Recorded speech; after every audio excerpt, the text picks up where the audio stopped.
Ciao a tutti amici di Wine Tasting Sicily, oggi degustiamo Sofè 2018 dell'azienda Vini Vaccaro.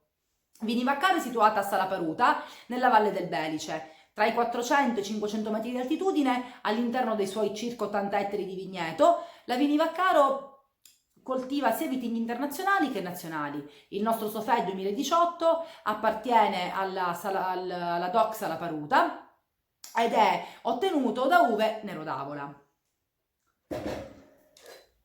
Ha un esame visivo il nostro Sofè, dal greco saggezza tra l'altro, un nome che mi piace molto.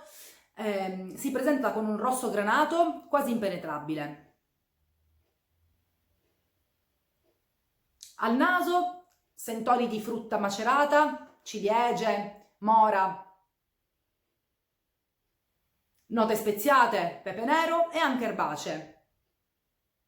Eucalipto. Assaggiamo quel nostro vino.